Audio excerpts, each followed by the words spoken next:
So as I mentioned, my name is Glenn. I'm with Mundus Bishop. With Mundus Bishop Design tonight, we have Tina Bishop, who's the principal in charge, Hunter, who's in the back, office manager. We also have Allison, designer in the office. And I want to give a quick shout out to the folks in the back. We have Mike and Eric with Localized Media. And then we have Reese and Maya with OV Consulting.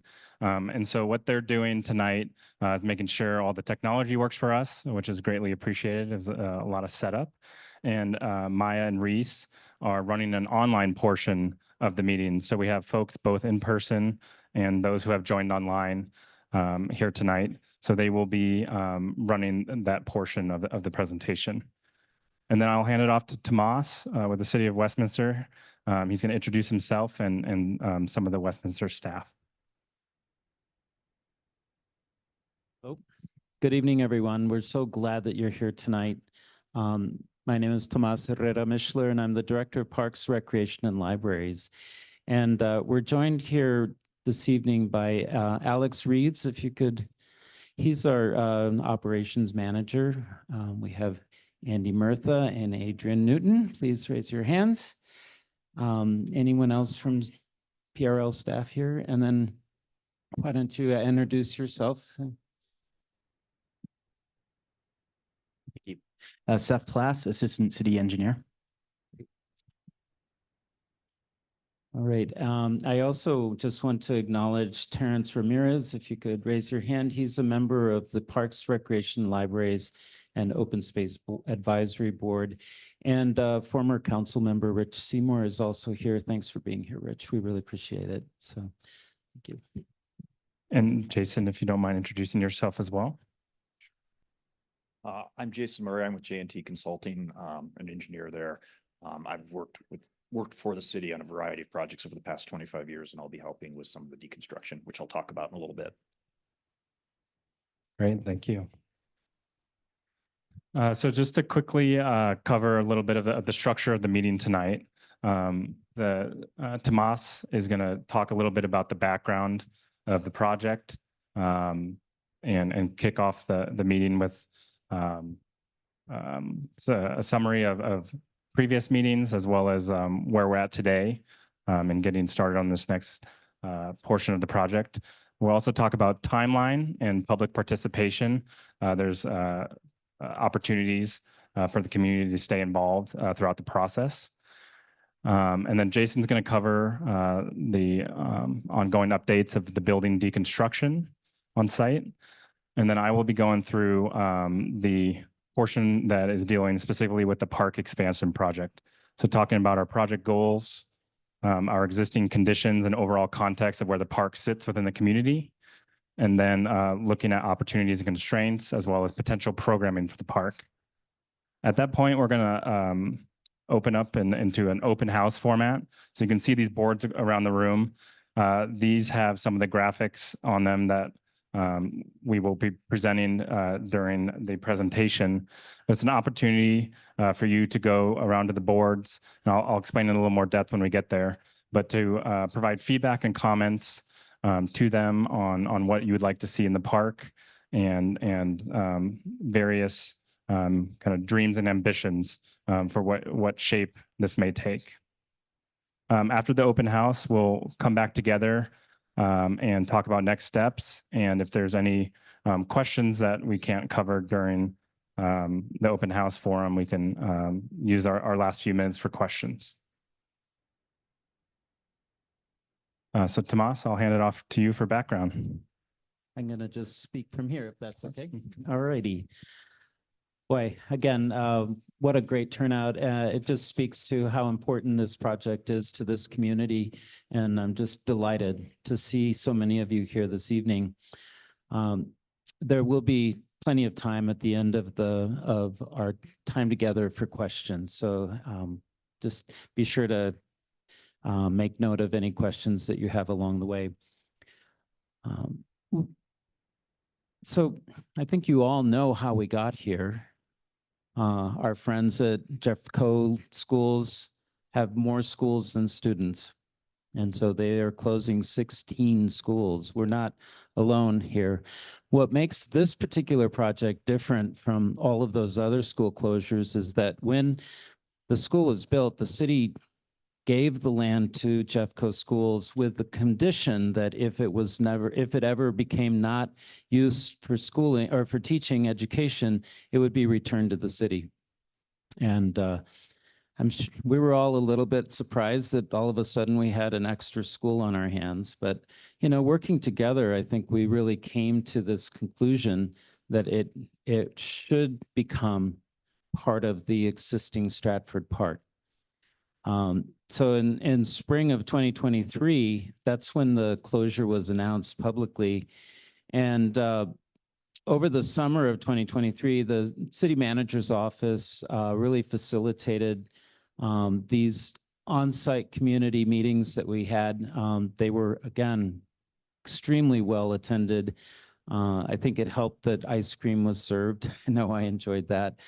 And then there was a lot of online participation as well. So what we heard really is that the residents wanted to maintain a neighborhood park and really avoid turning it into a regional attraction. So it's intended to be a park that serves the immediate community around it. We were asked by participants for an upgraded outdoor space that included improving the tennis courts, not removing, improving, adding a picnic shelter, and providing some additional courts. Other suggestions included building a community pool, a dog park, garden plots. Support was certainly expressed for a community center with some support for additional single-family homes, retail even, and service establishments. We also heard mixed opinions about affordable senior housing and income-restricted housing. And don't get scared. I'm just saying that's what we heard. The community was largely opposed to a church and certainly a homeless shelter. Some residents expressed interest in renaming the park. Your feedback was really instrumental in shaping our plans. Based on what we heard, city staff considered community input and really weighed it against the available budget and equitable distribution of community amenities and service. And we determined that expanding the park was the most realistic reuse of the property. So the current park is 6 acres, and the expansion is going to double it by 6.6 acres for a total of 12.6 acres, providing more space for recreational activities. Ball fields will remain in place, but the tennis court will be demolished and rebuilt with post-tension concrete. So we all know that the asphalt used originally doesn't hold up. That's putting it nicely. And a neighborhood scale park amenities will be, the ones that we can will be reused, and we'll be adding other amenities based on what we hear from the community over the next 3 months. So the timeline and public participation, I'm happy to say that the building deconstruction has already begun. Jason will speak more to that. And we expect to complete the design by spring of 2025. So Public Works, God bless them, and Parks are coordinating to facilitate a seamless transition from the completion of the building deconstruction to the park installation in summer 2025. That's really what's driving this whole design and planning timeline, is to make sure that we get it done so that as soon as the deconstruction is completed, we can move right into building the expanded park. So we have some specific goals that have been identified. Certainly, we want to create a welcoming and accessible neighborhood park that really meets the recreational needs of the immediately surrounding community. We want to integrate new programming and amenities seamlessly within the context of the existing park, with the potential reuse of some of the existing site features. We want it to be safe, and that means having good visibility and good connectivity to the community. We also want to have responsible development with an eye towards water conservation and, fancy way of saying it, maintenance durability. That means we want it to be built out of good materials that will last a long time. I guess I should say within the budgetary constraints that we all have to live within, right? Next steps is finalizing the members of a neighborhood advisory group. The first meeting of the group will be at the end of this month in September. And also, we really encourage you to check the website for upcoming meeting dates and to participate in an online survey. And I think it's the most efficient way for you to give us ongoing feedback to what we're doing and what we're planning over the course of the next, well, half year, I guess. So that really concludes my comments. I'm going to sit there so that I can see the rest of the presentation.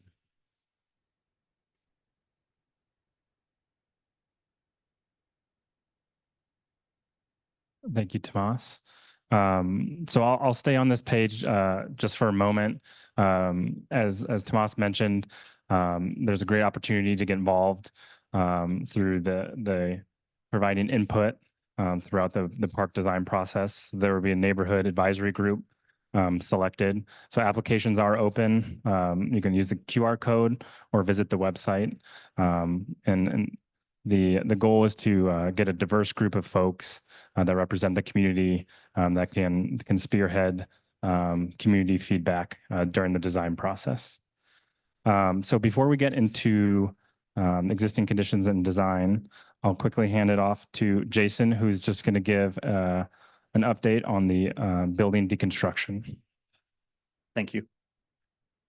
So yeah, I'm going to talk a little bit about really the first step of the construction part of the project, which is the deconstruction of the building and the surrounding park, some of those facilities. So deconstruction has been ongoing for several months. There's several agencies, and then the city has been in the building. We've removed doors, doorknobs, light fixtures, carpet tiles, an amazing amount of things. So there's a good portion of the building that has already been salvaged and repurposed. So that'll continue on throughout the project. We'll be looking for things to salvage that can be used either at the new facility or it can be used elsewhere throughout the city. So that's kind of what's been going on up to this point. Now, we've just recently hired a contractor, Western States Reclamation and Nerano Civil Constructors will be working with us to basically develop the timeline, develop a schedule, look at what's necessary to remove the building, do it safely, do it cleanly, do it timely. We don't want to leave a large construction project look out there for longer than we need to. So we want we're going to be working with them so that it's time, so that when we start the deconstruction where you actually see the big equipment come out and get ready to knock the school down, it's going to go right after that is going to go right into the construction of the park. So that'll try to minimize that amount of disruption to your neighborhood.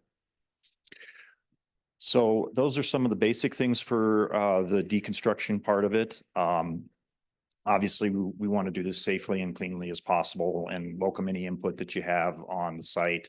We're going to be spending over the next months, we're going to be spending time looking at what stays, what goes, what part is salvaged, those types of things. So I think your input on that is welcome. So. Thank you, Jason.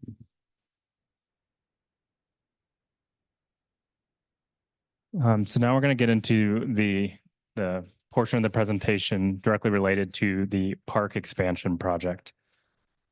So Tomas touched on a lot of the goals of the project already. Just want to say that these are as a reminder, taken in context with the lens that this is a neighborhood park. So these goals want to make sure that they really do fit within that context as we look at the design. Oops. Now I'm up here all by myself. So wanted to just present a little bit about the overall context as we have started to talk about this project and look at the design. It's really important to see where this park fits within the neighborhood as well as the overall fabric of Westminster. So you can see Stratford Park there in the middle.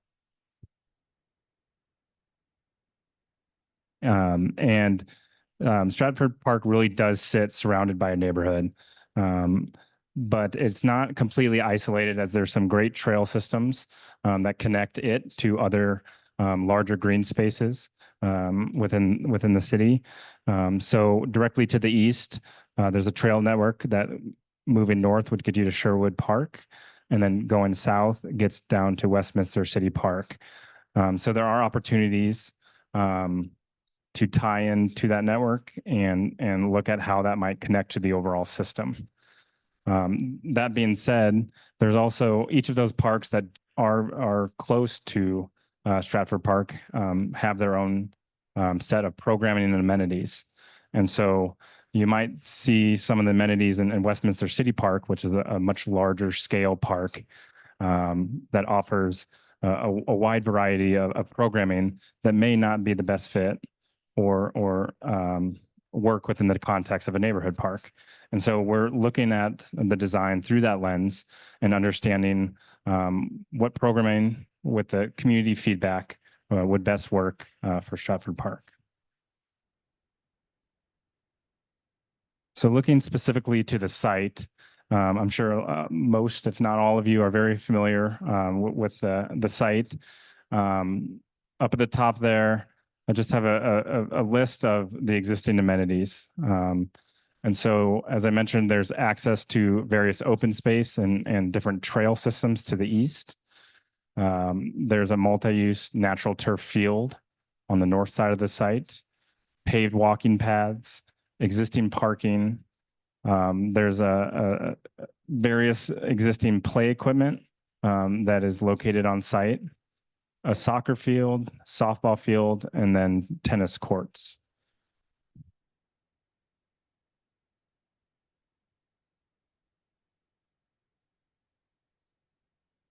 So looking at the specific site and where those items fit, you can see, as I'm sure you're familiar with, the building of the elementary school sits on the southern corner or southeast corner of the site. Adjacent to it is a parking lot. And then just north of there is the two existing tennis courts. So that really does make up that southeast corner and frame that eastern edge along Harlan Street. Moving into the center of the park, there's some existing topography and different various paved paths that then get you over to the west side of the site, where, as I mentioned, there are those existing play equipment features. Some are older than others. There's a portion of play equipment that was redone in 2021. And so in looking at the existing conditions, for all of the existing site features, that will be taken into account in the design about what can be reused or what may need to be changed and adjusted to best fit the new programming. And then largely the north side of the site is an open field with an existing softball field. You can see on the northeast corner between two houses is where the connection to those overall trail system that I mentioned is. There is a little bit of a tree buffer along the perimeter of the site.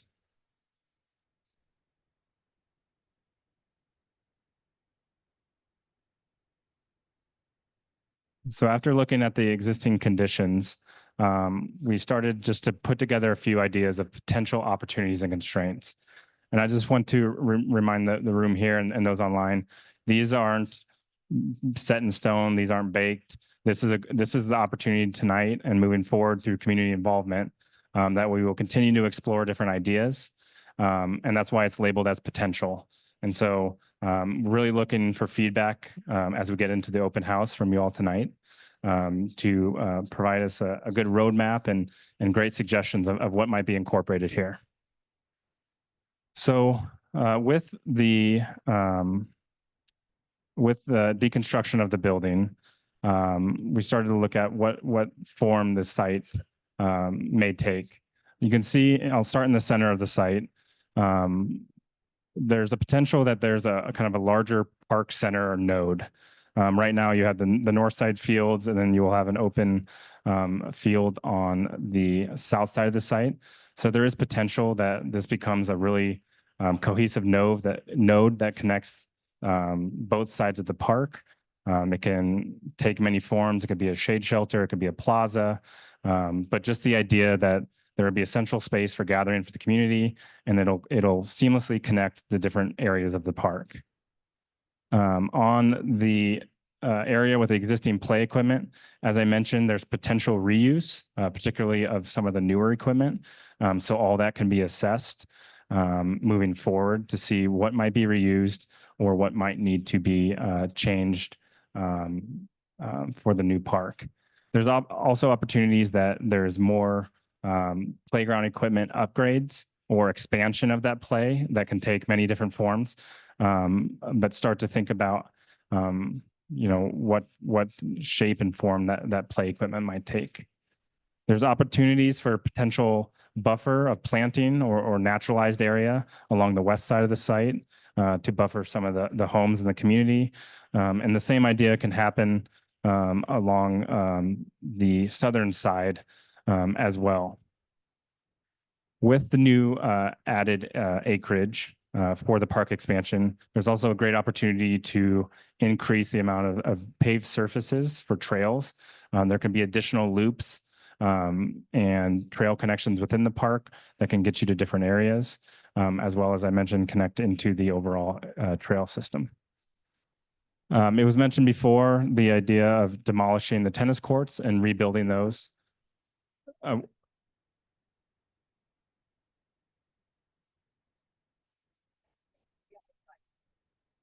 This here on the west says potential signage opportunity. Potential signage opportunity. So the idea of just, and then that can happen anywhere in the park, but the idea that there could be some additional signage with the park expansion. So as I was mentioning, the demolition and rebuilding the tennis courts, and then a potential to evaluate parking and the drop-off area to see what is needed there to meet programming needs. And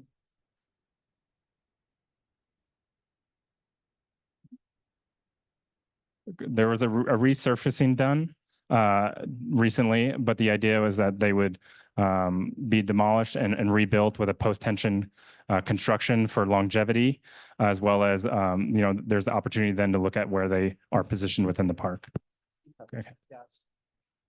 They're so lousy that the recovering or the resurfacing that we just did is really just temporary until we can do the final design and figure out where they belong, and then do it right with concrete. Okay.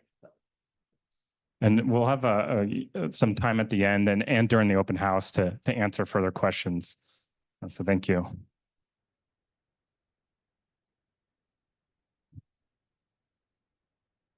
So what might this look like? We started to put together a few boards of what might this programming look like. And again, this is a great opportunity tonight.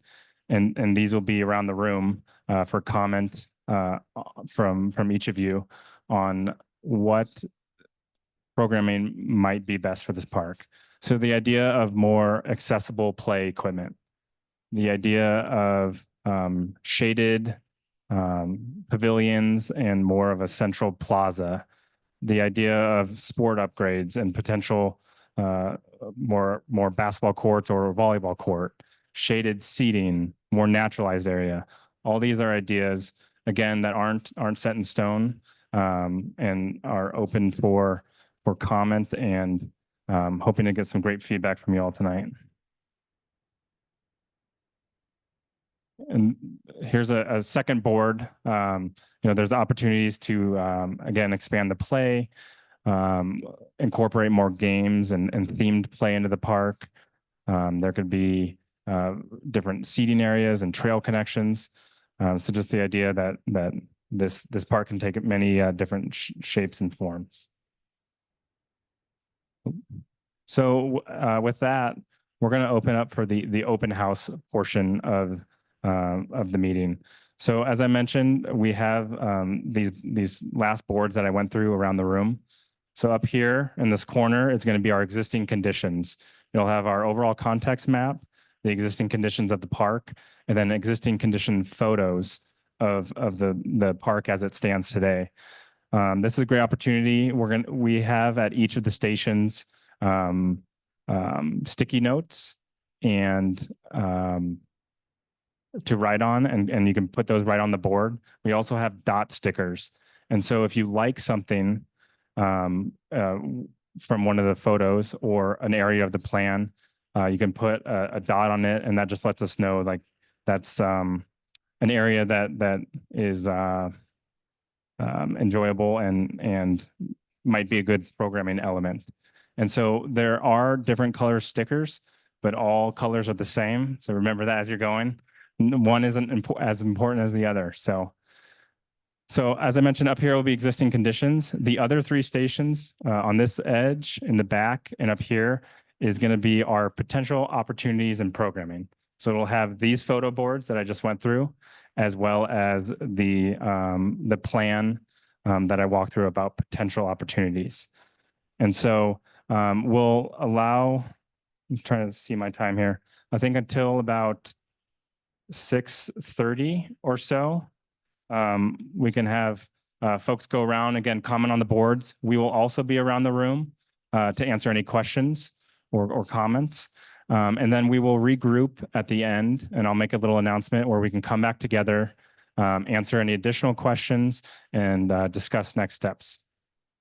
So I'll open it up, and again, three potential boards and then existing conditions up here in the front.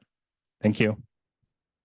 Thank you all again for the wonderful feedback. Had great conversations at the boards and a lot of sticky notes and stickers to review. So appreciate all the feedback. As I mentioned, we're going to open for 10-15 minutes here before we talk about next steps. So if anyone has any questions, or Reese has a microphone, and he will come to you if you raise your hand. We're just doing that so the folks online can also hear any questions. So I will open it up for that. We'll wait for the microphone there. Thanks. I added it onto the board, but also the peace pole. Does anybody know where that is? I heard it was located. I'll speak to that. I took the peace pole to a woodworker and also a plastic and glass artist because it's made of wood and plastic. And it will be recreated, but what was taken, it was too far gone to be salvaged. However, we will create something else, and there will be designs to show you guys on the same, if not better, peace pole. Oh, perfect. Okay, thank you.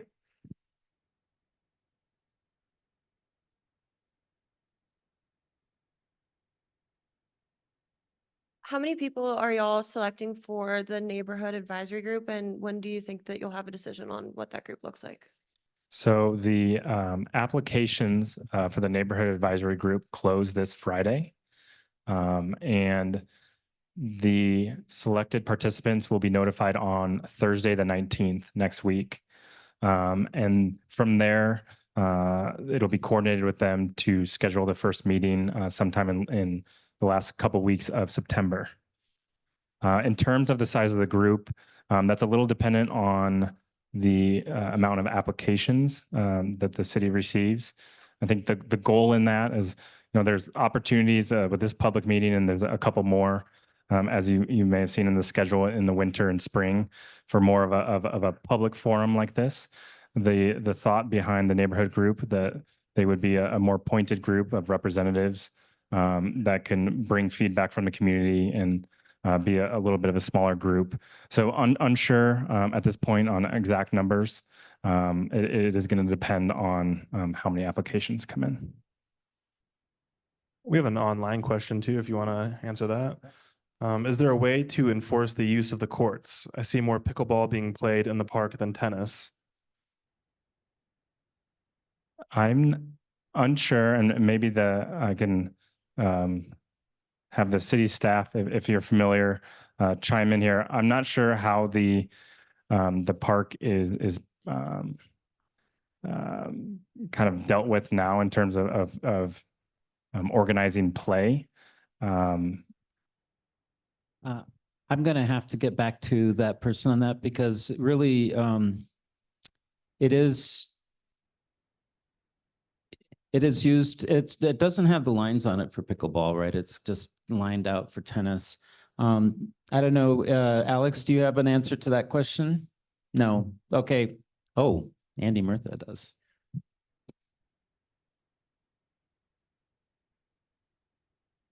We do have a policy where we don't put pickleball courts within 400 feet of a residence. And the reason we don't is because the game exceeds the decibel amount for noise violations. So if it does become a problem where people are playing pickleball, we could send out our code enforcement group and we could start to address it due to the noise. We haven't had to do that yet, to my knowledge, but that would be the course that I think we would probably discuss first. Yeah, I think I would ask everyone here and online to please let us know if it's starting. Jeff, you live across the street. If it starts to become a problem, just let us know, and then we can take whatever action is necessary.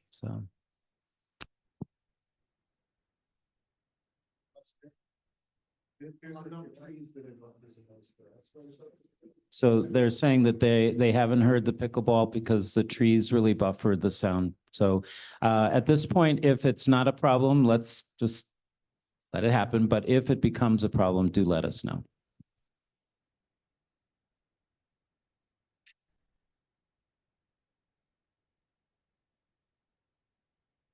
All right, everyone, you sure you don't have any more questions? Because this is a great opportunity. You got a lot of experts in the room. All right, here's another good question right here. Okay, I've put this on the board more than once because it's really important to me. But what is the possibility of being able to repurpose the bricks from the school? And I can tell you why I want that. I think it would be perfect to take the bricks from the school and turn it into a gazebo and make it school shaped. So that, you know, it would kind of be to honor the school. Yes, thank you for that question. We've had that comment from others as well. We, as Jason mentioned earlier, we just got our contractor on board to help us schedule out and price out the project. And with their expertise, we expect to ask that question. I will say that sometimes when you start to chip away that mortar, the brick just doesn't last. But I think we can get with them and see how feasible it is and attempt that. Oh, and then also, if it is possible to save a brick, is it possible to sell off bricks or give them to people who want bricks? Saying somebody who has a Macy's brick. Yeah, we'll have to chat about what that might look like. I think I understand what you're trying to do. Yeah. No, yeah, that makes a lot of sense. So we can look into that, what that might look like. Not to monopolize the whole conversation. Anybody who knows me knows this is me. But there's a gator in the playground and there was no pictures of it. But that was put in 2021. And I don't know if you guys know, but the playground was paid for by the parents and families of Sheridan. We are. So is it possible to save that gator? Like that would be I will literally, yeah. Be out there with side guys. Yeah, just letting you know. Andy Murtha is going to address that question. We also understood the gator was important and we will do our best to save the gator. Okay. There was me from, having to lock myself to it. there was a suggestion that if it couldn't be saved, that it could move over to Ryan as a memento, but it sounds like it's definitely can be part of. We got our kids. They don't need our gator. Oh, hokey dokey.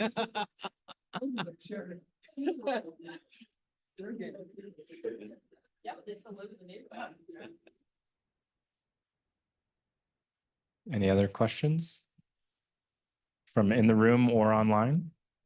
Got one here.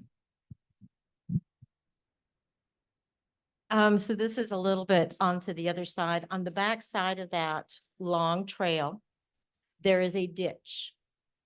And from the pathway to Harland, it has not been kept up very well, and it is right now a mosquito net of all sorts of mosquitoes. Is there any way that trail system with the ditch can be addressed?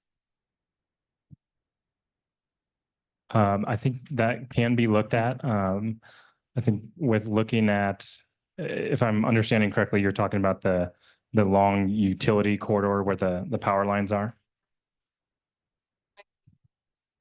Yeah, all along here is a ditch. And this part has been really dug into, and there's a lot of rocks, and they can't mow it well. And so it's really tall. This is really tall on this side as well, but this side gets worse and it just sinks. And there's a lot of mosquitoes. And there's actually, I think, water draining from somewhere with the school system that comes out about right here. That is continuously draining water into that part of the ditch. So with utilities like the overhead power lines, there's typically, quite a bit of restrictions on what can be done there. I think, that would have to be a conversation that needs to be had with the city maintenance staff. But I appreciate the comment, and it's good to know. Thank you. One of the things I've learned since moving west is that ditches are complicated. Anything having to do with water, and that a lot of times they don't belong to PRNL, they belong to some ditch company that says, don't touch our ditch. So we'll have to do some research and get back to you on that. So, but I understand the issue, and I've heard it before, so. Okay, I think that ditch attaches down to down past Sheridan Green, the villas at Sheridan Green, where they're doing all that construction. And it's one long continuous ditch where they're digging things up there in City Park. So it's all part of that same ditch system. So. All right, well, we will definitely look into that and see what is the art of the possible, and I'm sure that'll be part of the discussions in the future. If there aren't any other questions, I did want to touch a little bit on kind of expectation setting. There's a really sort of set amount of money that can be spent on this project. And one of the things I'm personally really excited about is that Mundus Bishop is really good at maximizing the impact of the money that we do have. That's one of the beauties of having a landscape architecture firm really working with us to develop the plan. So I know there's like somebody asked, can we have a restroom facility? And I pointed out that probably not. That, it's let's remember it's a neighborhood park. And so you start adding amenities that are more sort of community park level, then you start to get more people coming than maybe live further and further away. So again, it's establishing or creating a design that meets our needs and expectations for the people that live right in this neighborhood, and keeping that balance right. So, but that said, I think we're in really good hands with the design team that has been brought together around this project. I'm really excited. I really can't tell you how pleased I am that all of you came out this evening and that there's so much interest and passion about this park. I think it's going to be a great, great asset to our community. So, next steps, I want to just remind you to apply for the advisory group if that is of interest to you. Friday is not very far away, so we need to don't wait around if you're interested at all in being a part of that group. We will, I'm sure, be seeing all of these graphics on the website. So if you want to study them more carefully, they'll be available. The just as a quick reminder that there'll be a couple more community meetings where we'll be inviting you back to give us advice, to see the progress, to really make sure that we're heading in the right direction. And is there anything else that we need to touch on tonight? I think that's really it. Looking forward to seeing kind of how the data that we gather tonight points us in a great direction for the park. So, all right.